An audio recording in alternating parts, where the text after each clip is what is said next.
another podcast. This is where everyday Joes become better people, investors, business owners, in the works. And today we're with my good friend Ben. Ben, thanks for coming. Yeah, happy to be here. Yeah, I'm super pumped. This is the second podcast ever Ben is on this morning, and we're super happy to have him. So Ben, just tell us a little bit about your story, where you're from, all that good stuff from day one. Yeah, absolutely. So it's an honor to be the second person on this. This is cool. It's cool to see the setup. But a little bit about me. So just born and raised in a small Iowa town. Grew up in Northeast Iowa.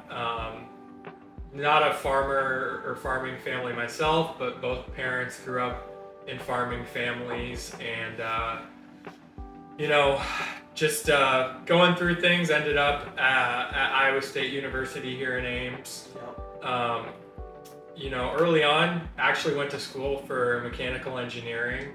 Thought that was the path for me. I saw my dad work his whole career in that field, and I had the very similar skill sets to him, and thought that would be the path for me.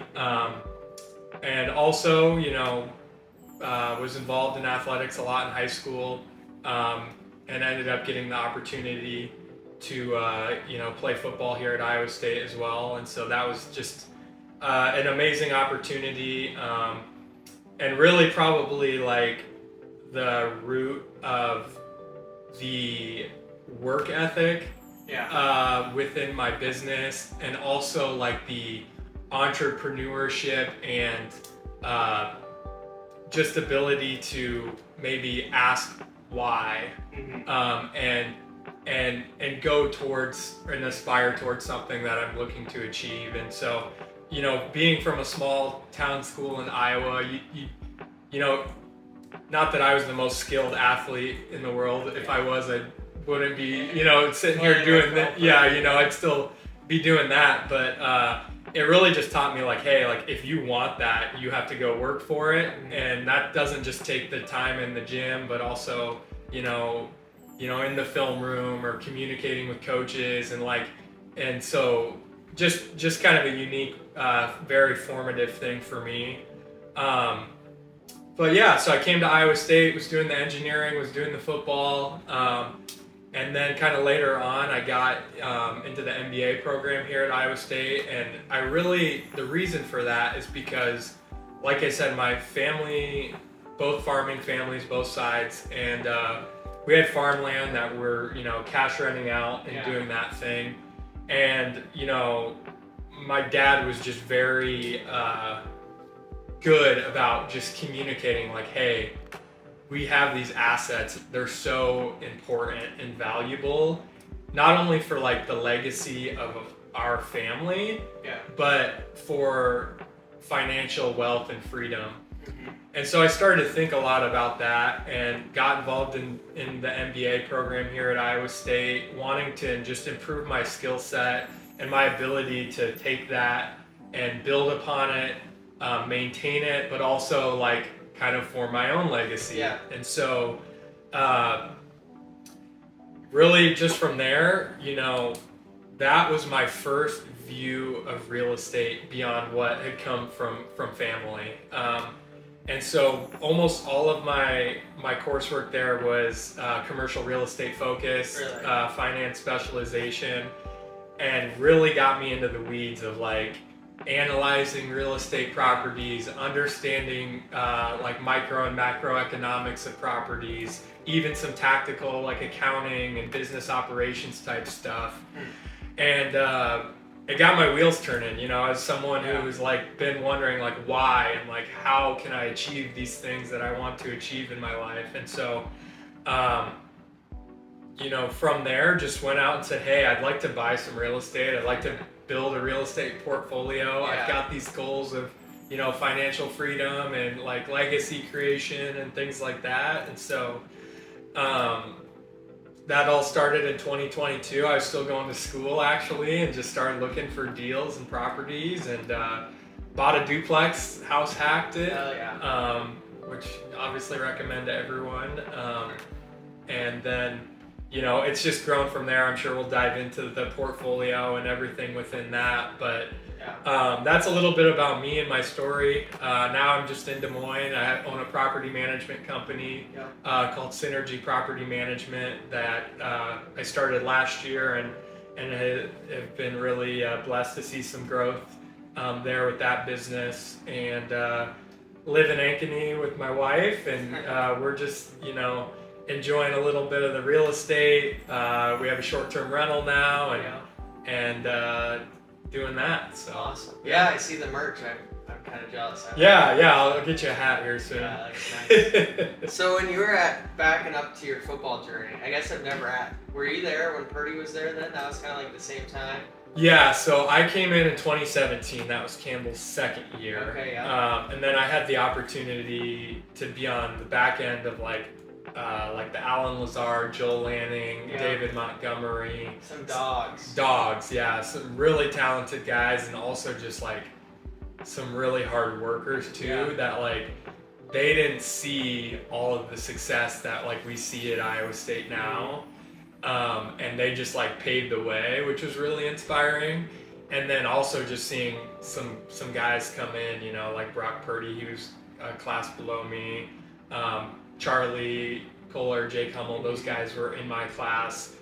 Still, consider them really good friends to this day. And so that's awesome. Really fun period at Iowa State. And I walked on to Iowa State, started on the defensive side, moved to the offensive side, played a little special teams throughout my career, and that was about it. But man, it was a great experience. That's awesome. Yeah, like what did you take away from just like, you mentioned that you never viewed yourself as like the most athletic dude. Yeah. But like you just like worked at it time and time again. What takeaways did you like see from seeing those guys? Like obviously I don't personally know Brock Purdy, but he obviously doesn't look like the most athletically gifted guy in the room. Yeah. But he just works his tail off. So is there like any little things or things you just picked up from them that you still use today or in your football career? Yeah, I think from those guys who are at the highest level athletically, they are physically gifted, but that doesn't even scratch the surface as to why they are where they are. Really? Like when I think of Brock Purdy, Charlie, those two guys were probably the ones I was closest to that are at the next level, and like genuinely the people who were the hardest workers, not only on the field but off the field, the biggest competitors, like didn't want to lose in anything. Like we'd be playing a board game on a Friday night or something, and like it'd get heated. Really? Competitive spirit and just the drive and the love. And the love for the game, I think is very important too, because like I think you can't force success. Like you have to genuinely love what you're doing in order to get to that elite level. For sure. And so they loved what they were doing, and they were so competitive and had such a drive that they weren't gonna like allow anything to get in their way. Yeah. That's awesome. So you think they were just like more like love football, or just love the process of like every day getting a little bit better, continuing on that journey, doing the workouts, doing the film study, preparing for that next game, preparing in the off season, staying in the game and not necessarily like the gap? Or was it like they just love football? Because I'm that way too. Like I love football too, but after a while of like just pounding in the weight room, it's like monotonous. Yeah, exactly. I think it's a good question, because like there's things you love, but it'll get to a certain point where like you're either gonna persist through something that you don't absolutely love, or you're not gonna like show up to that inflection point or opportunity. And so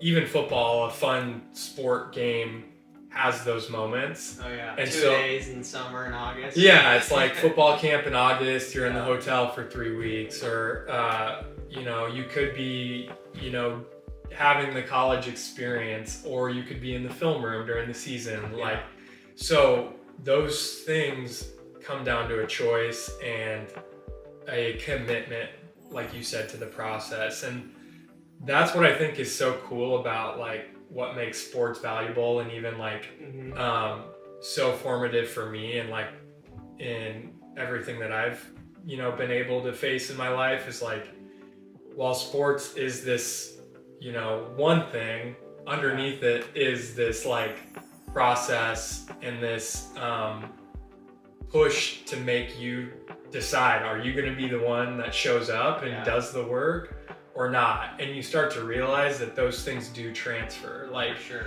And I think anybody who's like, I know you're a runner a little bit too, and I've done that a little bit past football too. Like, you don't just show up and run the half marathon or do the triathlon. Like, you realize there's a process there that's just the same as your process of building a business or anything, which I think is pretty cool. Going back to choices, like you said, you yourself included, you had, I think college is a ton of distractions, and I fell into some of those distractions myself. Yeah. But they had the opportunity. They had the same opportunity as everyone else. Yeah. To go to Size on Thursday for mugs. Exactly. Yeah.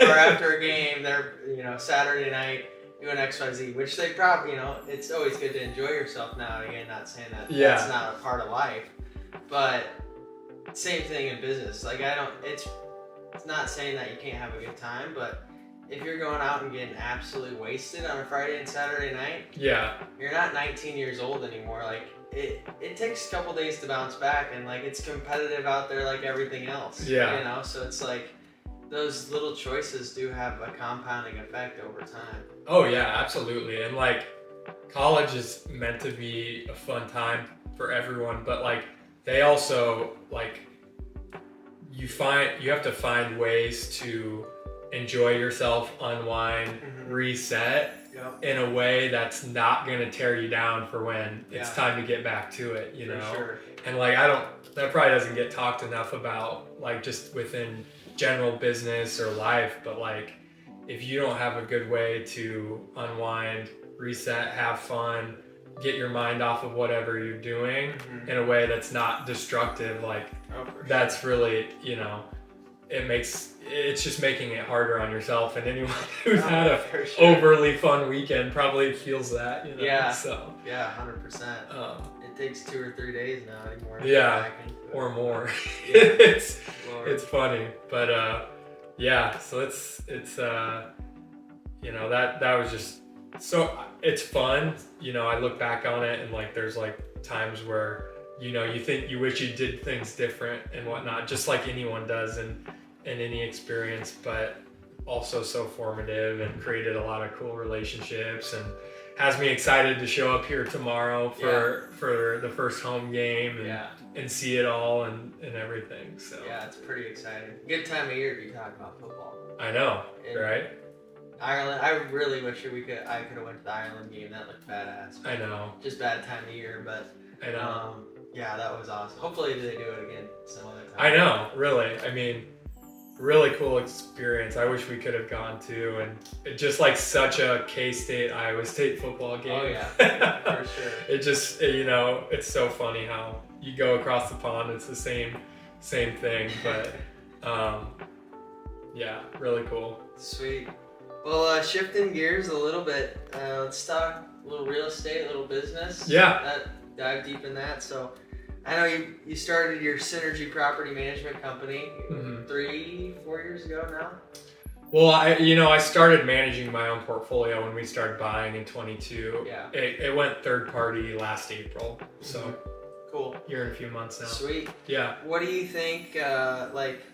Someone just getting into real estate investing, or maybe even a seasoned investor, what do you think maybe the upsides or the opportunity to at least give it a shot for a little while for some people to do property management? Like, I feel like that was probably very informational for you to go from your duplex you house hacked in now to 150 units. Like, what were some of those growing pains or things you learned along the way? Yeah. If you want to get quick just experience in real estate, there's so many like mentors and like books and things like that. But at the end of the day, you have to get into the weeds somehow. Like there's some avenue into doing it yourself and learning the lessons. Yeah. Now, obviously, you don't want to learn every lesson on your dime. Like you need to rely on those resources.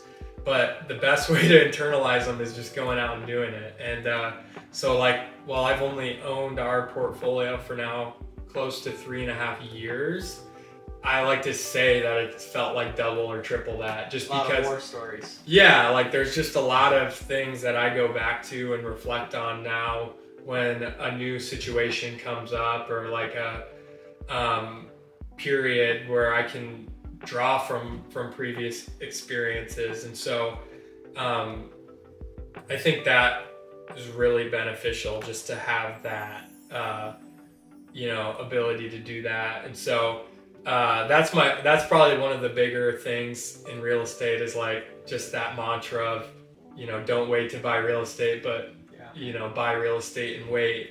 And along that path of waiting, it's not truly waiting. It's like, hey, you have this situation and you sort it out, and then you have this situation, and if you're a business-minded, process-focused type person, what you should be doing every time you have a situation, and it doesn't even have to be like a bad situation where you lose, but like you need to make sure that you learn from that and it's documented, and you're very methodical about that. And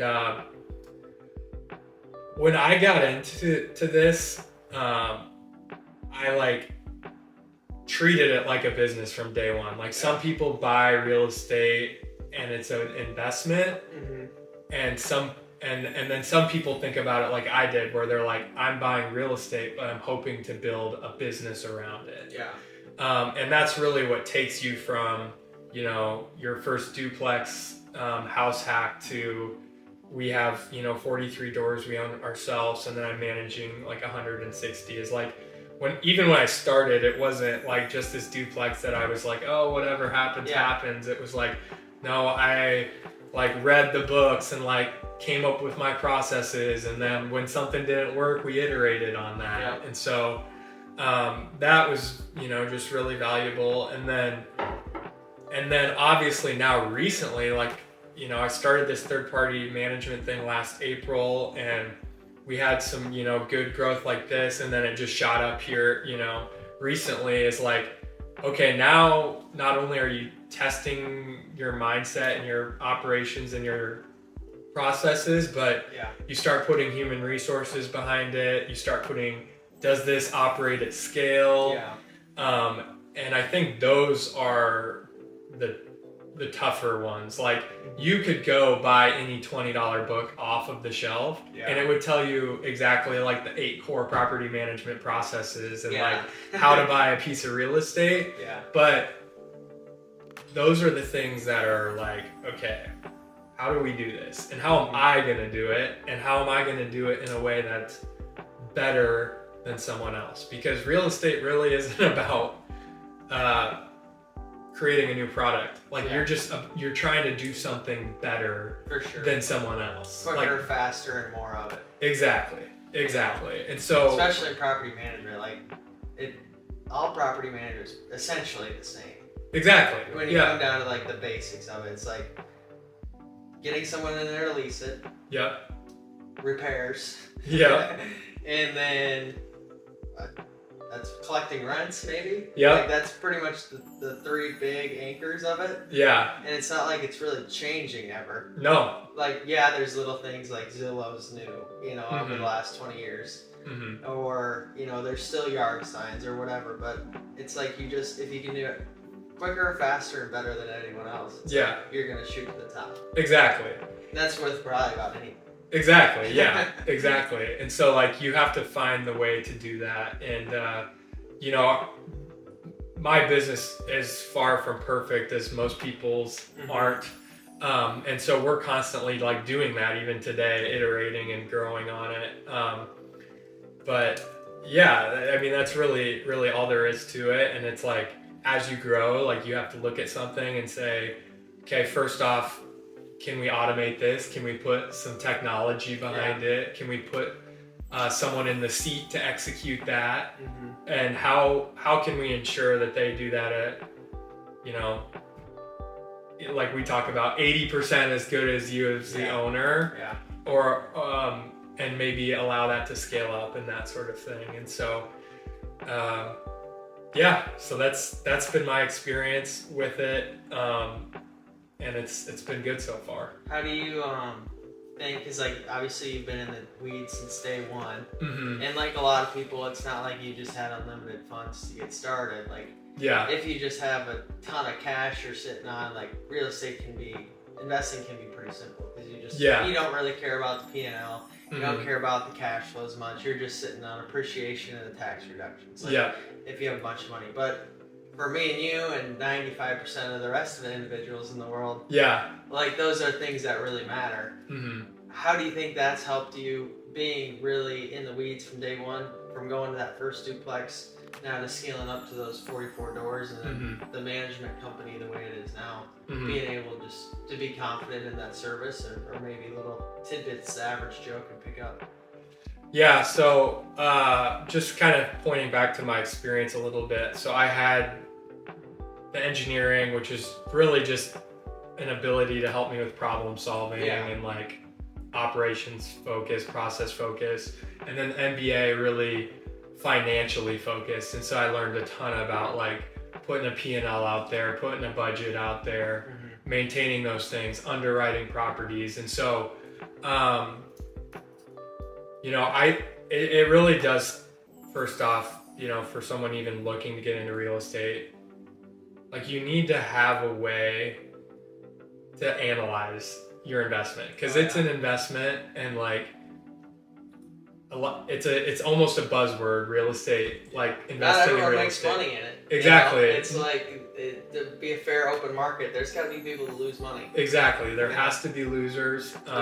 Sucks, you wish everyone's winners, but going back to football, there's only one winner at the end of the day. Yes.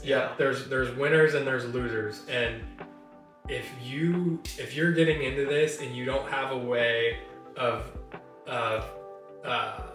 measuring your success, or measuring the potential success of an asset and also the potential downsides and risks of an asset,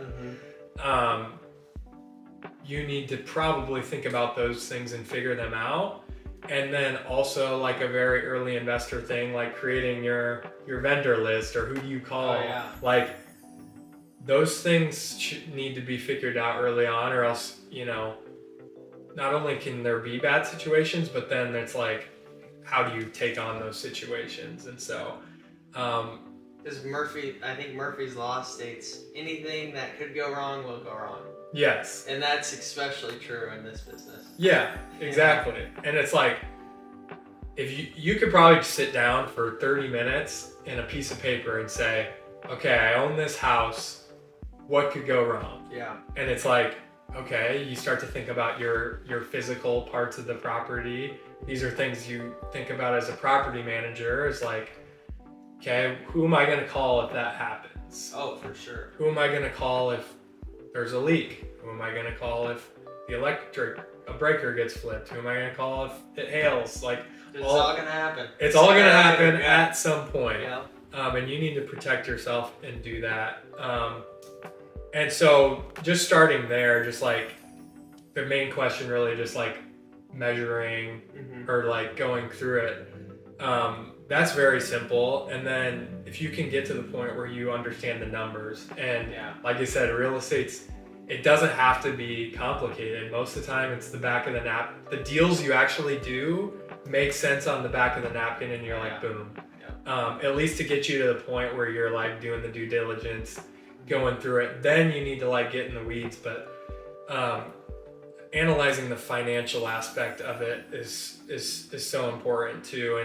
And that's a way that I think we deliver value. And you talk about, managing money when you don't have unlimited amounts of it. Oh yeah.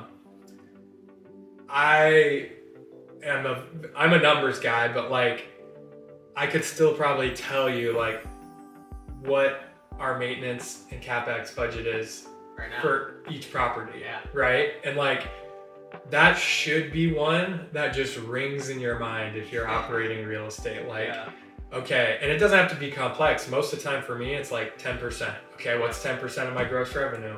You know, you just move the decimal and you're like, okay, if I spend $200 on this repair here, like, how much am I gonna have in this month?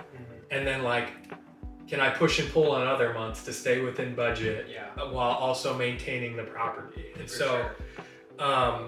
that's super important. And there's a balance in that that measurement. Like, we don't want to operate the real estate for the cheapest value, but you don't want to be pouring exuberant amounts of money in it. And the second one there is very easy for people. The first one though, everyone wants to take their mind off of this kind of passive investment, which you should. Like, if you want to hire a property manager, real estate can be passive in some extent. To some extent. Like, Nothing I hate to say passive. Like, people yeah. think real estate is passive.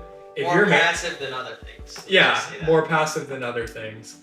You're still gonna have to manage your manager, and hopefully they're incentivized and aligned with you, just like you should be incentivized and aligned with anyone you're partnering with.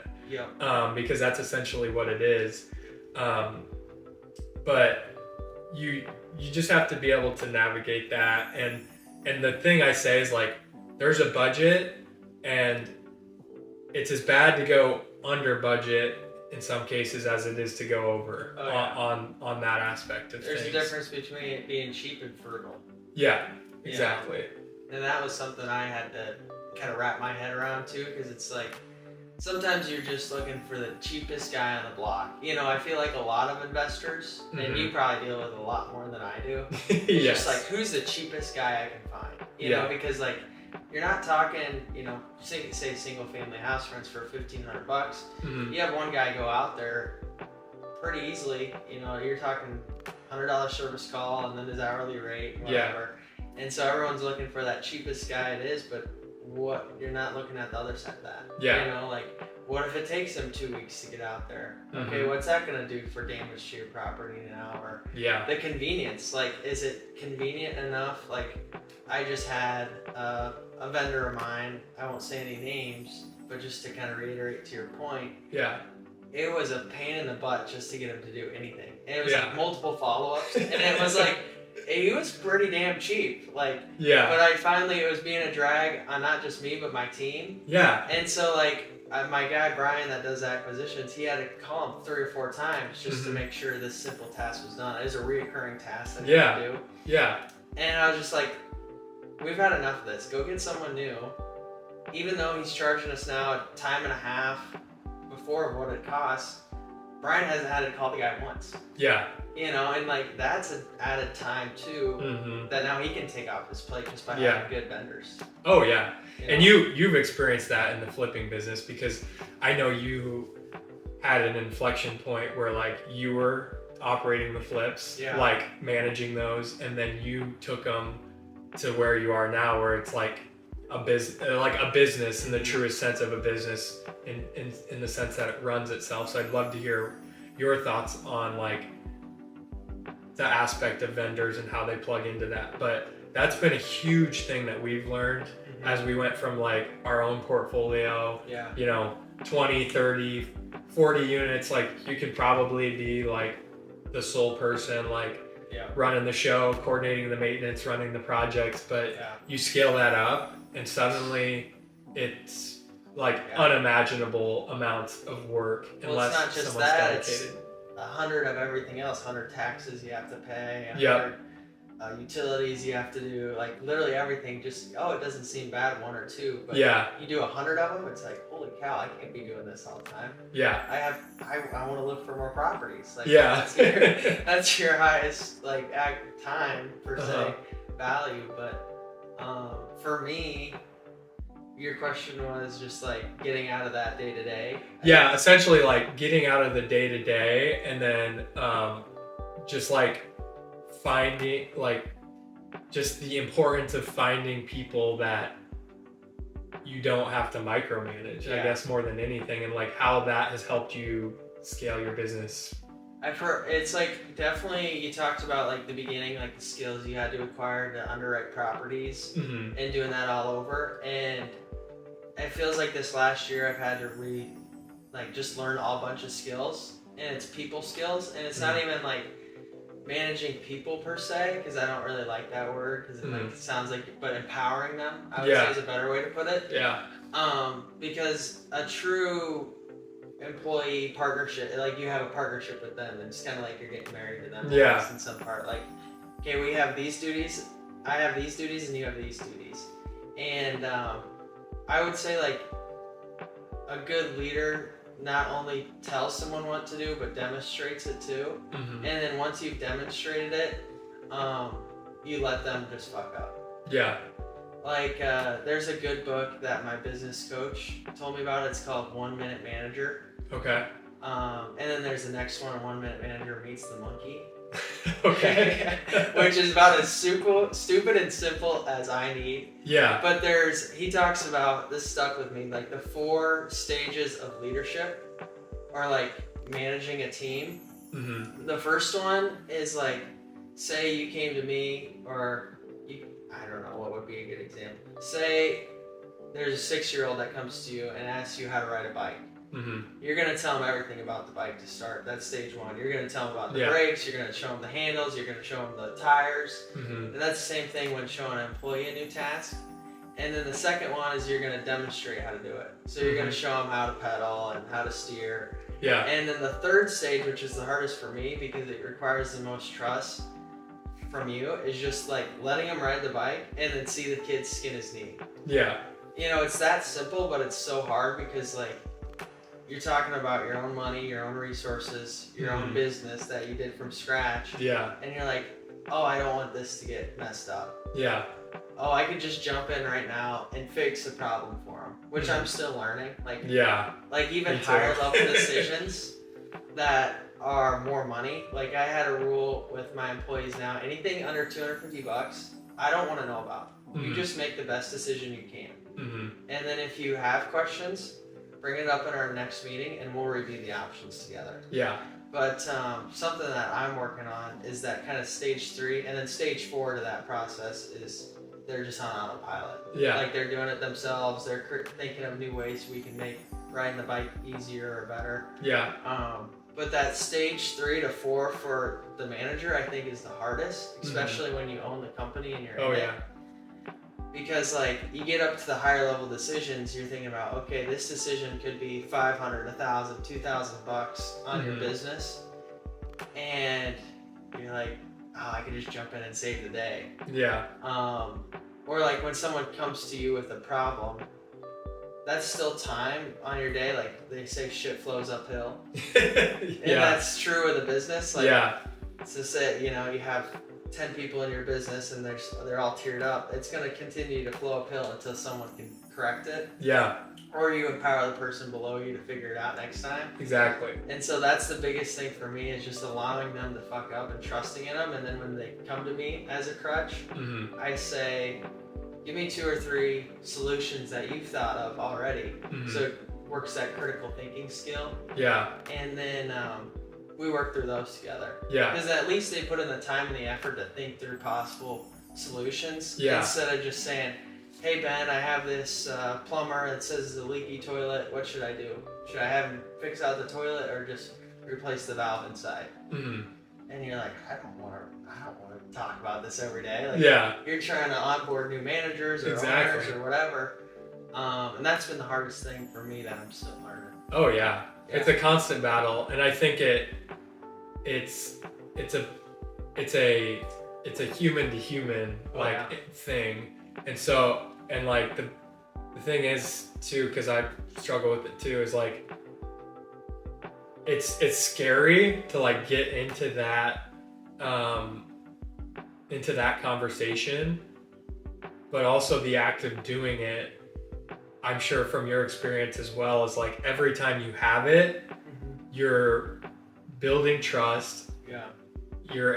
Which helps you as the owner, helps them by empowering them. And it'd be they would much rather figure it out themselves. Exactly. Than come to you. Exactly. You know. And so like while it feels like it's this like critical moment sometimes, I also have to even remind myself before I go into that conversation, like, okay, this isn't an opportunity to get angry about anything. It isn't an opportunity to think about the potential financial loss for the business, but it's an opportunity to build trust with that person and empower them, and then probably as a byproduct, like make them feel more happy in their role for sure, and more just like satisfied, ingrained and satisfied in the business. Because like at the end of the day, like work is, in my opinion, like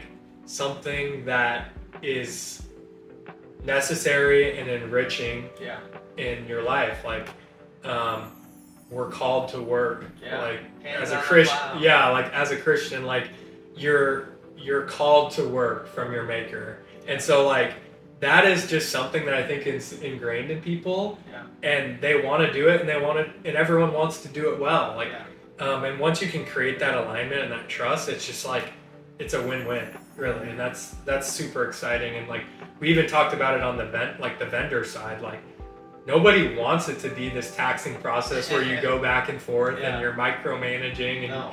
But then like if you can get through that and everyone's happy, everyone's winning, it's amazing, you know? For sure. Yeah, that's awesome. Yeah, the next step that I've been talking with my partner about it is like, so right now it's like stage one of like you're building out the systems and the processes and like how you envision things should get done, and then you're putting someone in that seat and you're training them. Yeah. The next like big payback is like just hiring someone that knows to do it better than you. Yeah. But it's hard, even for me now. It's like that's could be financial cost to the business, and maybe it's not even self-sufficient yet. Yeah. Because it's like all that critical energy or critical mass you're trying to build up, and so then you can hire that person or that operator or whoever to run the business to be self-sufficient. Yeah. And just like crazy the different like tiers, and then it's endless. Yeah. You know, because you have your people who are doing like true like almost clerical administrative things, like where that's like an SOP, right? Or like just a clear explanation that fits within like a technology or something. And then you go to like, you know, we both, like I'm kind of in the ops manager seat within my business, just where we're at. You've hired someone in that spot, which is awesome. And like you have to, that's a whole different thing, like, because then there's like strategy and like those sort of things, which is pretty interesting. Yeah. So it's cool, like just the very first off, I want to say just your intention behind everything is one of the biggest things I appreciate about you just from the beginning. Because even with the management stuff, I know you're very intentional, and that's I think where me and you are a little different. Because I'm just kind of like plow my head through it and just see what happens. Yeah. But I really appreciate that. But yeah, it's cool because like what you talked about, the admin stuff. There's that level of thinking, and then there's like an operations level of thinking where, okay, you've shown them everything, and now they can operate it. They can manage some people. They can do some stuff. And I think the third level, which I'm still learning every day, is that person that maybe your retention rate is now low. It's at 50% instead of 80% where it was, and now they can diagnose that problem and come back to you and say, hey, here's what I did to fix it already. Yeah. You know, I saw my retention rate was at 50%. We're losing clients because XYZ problem, and I've already went out and fixed it then, and this is what I did. Yeah. Now that's amazing. Oh yeah. That's like the infinite tier. Yeah, and it's so rewarding to see it too. Like leasing, like and this is a topic I'd love to hear your thoughts on, like, because I think it's just a very like core business thing is like, do you put processes in place or do you grow? And I think we both thought we were going to put processes in place, and then we just like were like, no, you have to go grow and then figure it out in the reverse. But Just like recently, just like something we should have had set up, but my leasing manager comes and says, hey, like I need a vacancy report, and like I think we should automate this and do it weekly. Yeah. And like it's like amazing. Like that just like fell on the wayside while I'm trying to do these other things. And you, as like the person who's owning that, thought about it, is involved enough and intent and like thinking about it enough to need that. Yeah. And I'm like, amazing, perfect. Like it, and that's the thing. Like you've probably had some sort of similar conversation, and I think it's good. Is like I want to create a feedback loop on whatever like task or process I'm trying to plug someone or something into. Like I've always said like, hey, this is my thought. This is what I think's gonna work for my experience. Yeah. I want you to go into this. I want you to give it time because like that'll help you understand it. But like then if you think this can be done better, more efficiently, tell me. And like then that's the ultimate thing, because then that person is making their daily workflow, they're owning it. Oh yeah. And then everyone's benefiting from it. So 100%. Yeah. Yeah, I think I have this 100% say that, like, just appreciate that, because I think we all have, like, we're going to onboard these properties, or we're going to onboard these new clients, or we're going to start this new business. We think it's going to go this way, and that's with everything in life. Yeah. You know, you start something new, and you kind of have an idea in your head of how it's going to work. Yeah. But then once you get into it, you're like, well, that was a stupid idea. Yeah, exactly. You know, like, with my, just adding on some more Airbnbs, I was thinking in my head the payment out process and all this stuff, and I was like, okay, I think this is how it's going to work. Uh-huh. But then once we get into it, it's like, well, that was a stupid idea. Yeah. But like the quicker you can learn that and just go on to the next thing, and truly being in the game is the only way to really figure it out. Yeah. Yeah, absolutely. To my limited experience. Exactly. Yeah, I know. Me too. But yeah, that was a question I was thinking about on the way here, is like, and I've heard it from like a bunch of different like business minded folks that are influential, out, posting content. And it's like, the idea of like creating this business versus just like going out and growing it and then figuring it out. And, so I'd love to hear what your experience was with that, because I know you were kind of out of a period of like building it, growing it, and then figuring it out retrospectively, and like how your approach to that was. Oh yeah, I would just say I just dove in, two feet, two hands first, right into the deep end, and just said what's gonna happen. Yeah. And I think just showing up, consistently every single day is the biggest thing. Like going back to your football analogy, like it doesn't have to be that overly complicated, but showing up every day with the right intent and the right energy to like just say, hey, we're gonna figure this out, or what's gonna happen, and then getting pushed to change, because I was, like what you said before, on like doing it all yourself. Mm-hmm. I think a lot of people in that operator role gets really caught up in that, especially me coming from being a real estate agent. Yeah. Like, you have every single thing from how you list the houses, to your paperwork on the backside, to picking up the signs and lock boxes, to how you prospect, to how you do everything. It's like, okay, I know this works, I know how to do it, but you're never gonna grow bigger unless you have people that can do things for you, because two people prospecting is always going to be better than me if that's the only thing they're going to be doing in a day. Yeah. Like it's really comes back that like division of labor, because there is this like decision fatigue. Oh yeah.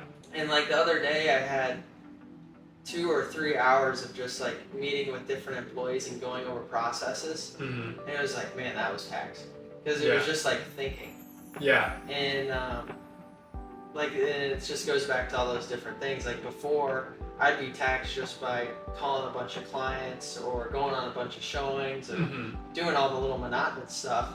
But now I've been able to delegate that in a different form in a different business, to where you can actually start working on the business. Yeah. Which is super fun. And not saying that I don't get wrapped up in the day-to-day, because I still do on different stuff. But it's definitely less than what it was before. Yeah. So, and we're so young too. It's like we're still learning, you know. Oh yeah. We've been in business for 4 or 5 years. Like, I don't foresee you ever stopping. Obviously, you'll probably slow down when you have family and grandkids and whatever. Yeah. But you know, you're still gonna be here sitting on a random Tuesday at 10 o'clock. I don't see you drinking martinis and sipping your lattes. Yeah.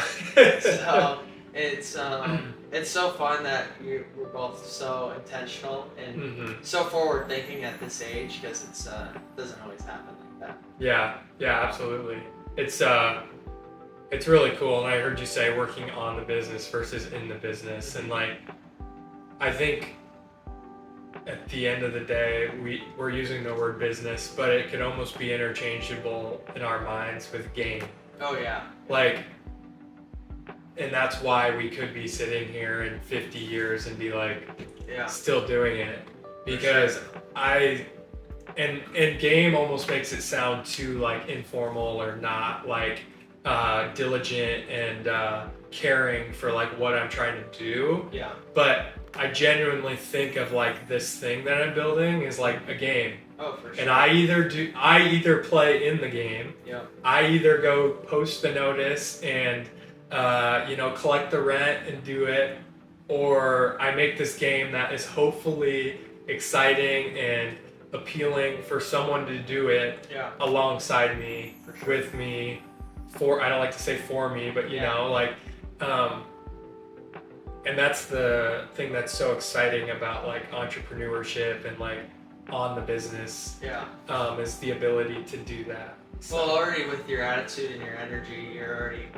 above probably 80% of the managers and owners out there, let alone your age. Like they say, I don't know the percentage off the top of my head, but there's a large majority of percentage of business owners are 60 plus. Yeah. Same way with landowners and property owners and all this stuff. And so, like, you have a very unique value proposition, just being the age you are, the energy you have, and your output on life. And like really leaning into that is finding your people, you know, like, and then who can lean into that vision. Like, one thing I was thinking about the other day is like, you see these people online, like Andy Elliott or Grant Cardone or these people, but the one thing I took from just like looking at Andy Elliott is like, his tribe to him is like fitness buff gurus, like meatheads almost. Yeah. Like, but that's the people he connects with. And that he wants to build more with, and that he can like lean in on, and he's like really leaned in on that. Oh yeah. And so like the same thing for us is like just leaning into your core values more. Oh yeah. And like then you're able to find it, because I also saw something like some people have like a retention problem, like your employees turn over every couple of years. And like if your employees turn over every couple of years, you pretty much have a whole new business. And the worst thing to do is train them up. Yeah, you know, like training's the hardest thing, and they hate it. They hate it too. Like, I remember all the jobs I've had. Like, the worst part is figuring out how to do it. Yeah, and, like, exactly. I feel like kind of like a piece of shit too, because I'm like, I should figure this out. But like being able to lean into those values, I guess is the point I'm trying to make, and have those people there for the long term. Is really where I see like substantial growth for anything. Because like imagine just turning over every 2 years with your leasing agent. You don't only have to train them, but your processes are going to look way different too. Because like you can have a process for something, but that doesn't mean they're going to follow it. Or they're going to have little tweaks in there that they do that you'll never see. And people's brains just react differently towards words on a piece of paper and think about how it's done differently, and then you have to get behind it and understand that too. And the thing I think is like, I had a really hard time when I started my property management business with like I saw everyone else's property management businesses, and they were like, there's a lot of businesses focused on single family homes. Yeah. Or there's some that are just on big apartments, and like there's some even in where I'm at, like small to medium multifamily, like small investors. And the thing with Andy Elliott, like that's just a really good metaphor. Like he probably had a point in his time when he was thinking about what he's going to cater to, Yeah. where he had this internal dialogue that was like, that's stupid. Like, that is stupid. People are going to think I'm dumb. Yeah. And I've never seen anyone do this. Why would it work for me? Yeah. But then he did it, and it worked for him because it's his true self. Yeah. It's his core values. And people see it, and they say, he's just being real. Yeah. Like, maybe some people are like, oh, this guy's full of crap. Well, and sometimes, like, social media people are just trying to stir the pot. Like, honestly, sure. like, that's part of that business. But, like, you have to do what you think fits you and what you're trying to achieve, or else you're not going to be successful. Like, if I go back to like, Charlie and Brock, like I said, like, they're there because they love it. Oh, yeah. And, like, if you're trying to do something to fit what you think the business should look like from the outside, or like what you think or what the world's telling you your goals for it should be, you're just not going to be successful, and you're not going to be happy either. Oh, for sure. And so that's just a very interesting thing too about like the idea of scaling versus like getting to what you want or like making it what you want. But that's just exactly what it made me think of in that moment. And it's so different, but also so the same. And what I mean by that is like, okay, yeah, there's some core principles and some core things you have to account for. Like vacancy rate. You have to, no matter what type of property manager you are, you got to know your vacancy rate. Yeah. You got to know your bottom line. You got to know your retention rate and all this, what it costs to acquire a customer. Yeah. But like, then when you cut that side out of it and you just real in your human being, like everyone's different, and like, the way they build it and they operate it and they want it to look like is different for them and their goals and what they want to be. Yeah. Like, I had a old boss that he would he literally paid for, like, this guy had a bad debt, like a negative debt, and he paid off like $35,000 for this guy. And some people would look at that like, oh, that's the stupidest thing he could have done. Yeah. But in his mind, he was taking care of his people. Exactly. And so, like, that looks different for everyone, and like how they take care of their tribe or like empower them or do whatever. But I think it all can be great. Yeah. So it's so powerful, and like really, my thought behind that was like your kind of like your marketing plan. Yeah. Or like your franchise model, like, because at the end, I think, if anyone hasn't read like the E-Myth, I'm sure you're familiar with that. But just the idea of making your business essentially a franchise and making it so that it's repeatable. Like, there's a reason the owner of Chick-fil-A like made it exactly that way. Yeah. The metaphor in the E-Myth is this guy owns a hotel, and like he has everything exactly how he wants, down to like how that towel is put on the bed in the hotel room. Yeah. Like, there's a reason that is why it is, and it's a reflection of the owner. Yeah. And I think that's just so cool. For and sure. Like your metaphor with like giving an employee money, like it's a reflection of that person's values and how they want to make an impact in the world. I think that's so cool. For sure. That you get that opportunity through your business. For sure. So. Yeah, 100%. And it is cool to see like a well-run business like the E-Myth. Yeah. Is like a rock in a storm. With all this like crazy stuff going on outside, you see on the news and you see on TV. And like a well-run business can be a place, which I think it can be super empowering for your team, of like where there's no chaos. It's like, there's gonna be things that go wrong, but I have XYZ set up. Like, I don't think it's E-Myth, but Sam Carpenter's book, he runs like a call center. Yeah. And he's even thought through of like, hey, what happens when power goes out? Like, I still have people calling in. Yeah. But I'm gonna have a backup generator. And so like, and that's just one very simple example, but he's built it out for like every single problem, potential problem that might only occur in 10 years. Yeah. They have a solution for it. And when people see that, it's like, I think it really draws your people to you. Oh yeah. Because it gets rid of all the people that have been slacking off, 5 minutes late for work, 10 minutes late for work, don't show up with your values and the way you want to do things. It just like puts up a clear divide in the sand. Oh yeah. You know? Yeah, which it's like awesome. owning your thing, and it creates the value for everyone, and it leaves no room. It removes gray area, and I think like the rock example is that's a great example in the sand. The other thing that I heard you say in one of our conversations a little bit ago is like, I think you quoted Alex Hermosi on it as like the idea of your business almost being like a micro economy. Oh, yeah. Or like or being in a part of an economy that you're taking place in, and like from being from a small town, much like yourself, like you grow up with these small town values, and it's very easy to just like get into a large city or like a large market and like forget like, hey, you're still a neighbor to the person next door, and you can still make that positive impact.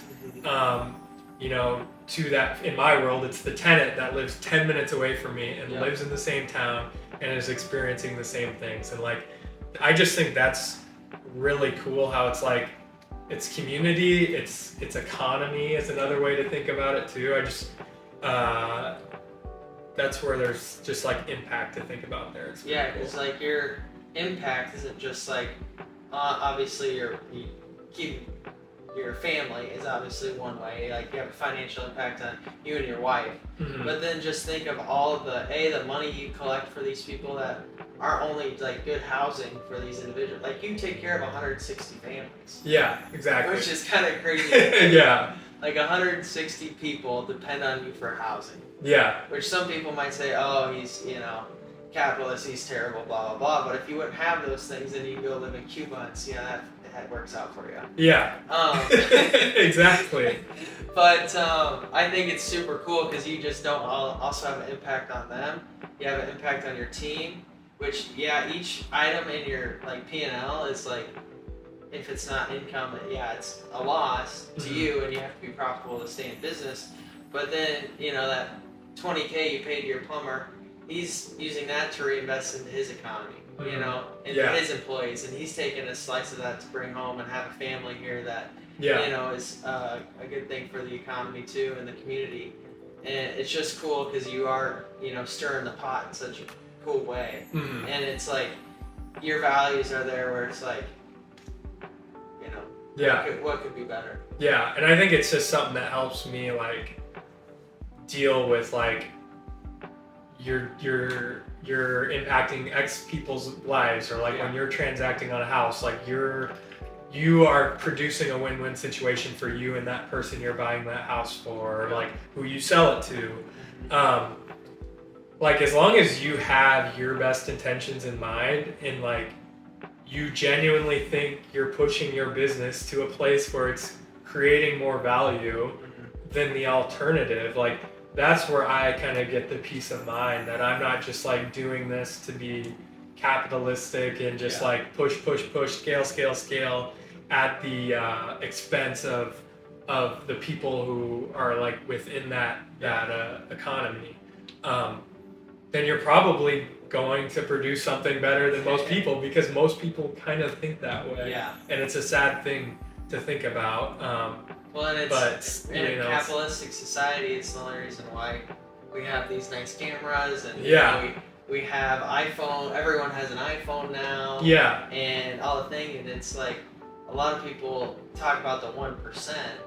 Well, the 1% worldwide is over it's like $30,000 a year. It's like the 1%. I think half the people in the world live off of less than $1 a day. So just us living in America is already amazing, and I think a lot of people take that for granted. I do myself sometimes. But I think that's just great, being able to have that intent and be grateful for where you're at now, Mm-hmm. but also know like, hey, there's something bigger I'm shooting for. Yeah. You know. Yeah, no doubt. It's humbling, and it makes you feel very grateful for where you're at. And then I also think a lot about, just like you brought it up earlier, just like how young we are too. Like it's just like, it's crazy to think about just like the blessings that you have the ability to be in the position you're in, and so really fun, you know, and it's cool that we get to call real estate the place where we like play that game and operate that business. I mean, it's just such a fun fun world that can make that impact too. And it is it should be very community focused, in my opinion, especially on the property management world. Like that's like I literally walk through essentially a community every day when I'm walking into a building and stuff, and so that's why I think that way. But No, we've been talking for an hour here, Ben. That's awesome. Well, I got 3 last questions I'm gonna wrap everything up with. Okay. Cool with them? Yeah. This can be like a lightning round. Go as deep into them as you want, or just turn them right off. Okay. What's your favorite book or podcast you'd recommend to somebody? Favorite book or podcast? Well, I think one of my ones that I'm reading through right now, so it just comes to my mind on the book, is From Stress to Success. It's like a process-focused book that I haven't. It's from I believe it was like a English property management business owner, and it was like the most like all encapsulating, sensible overview of that I really loved that book. Being a process-minded person. Yep.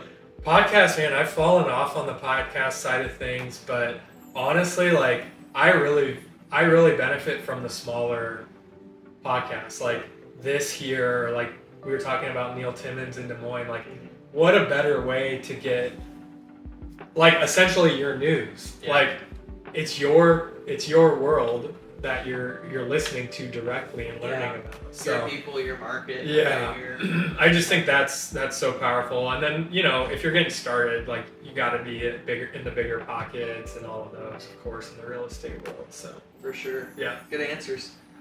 Second question: what's something people often get wrong about your industry?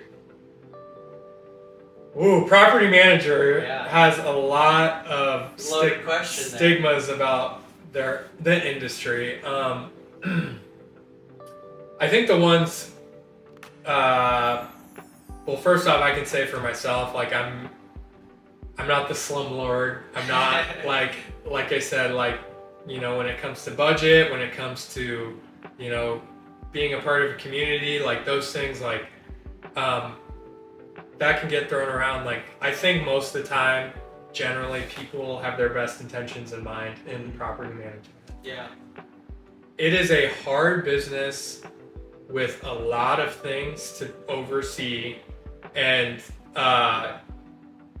people are genuinely doing their best. And the other thing about property management is it's really not the most profitable business model in the world. So like, property managers aren't out here making a ton of money either. 10% of $1,000 is $100. Yeah, so you have to. A lot of people spend that on their gas filling it up. Exactly. You have to scale that business in order to create the resources to do it effectively. Yeah. And so like, no one's trying to like take from anyone, whether it's the investor or the tenant. It's just like, those things have to happen in order for you know, preservation of wealth, investment, maintenance, and taking care of people. It's very hard to see that if you don't have the holistic view or like ownership. Like for me, I think my biggest asset as a property management business owner is also owning real estate assets. It just allows me to see at least that side, and then everyone's rented before, so they've had the other side too. So I'd say those are the biggest things. Yeah.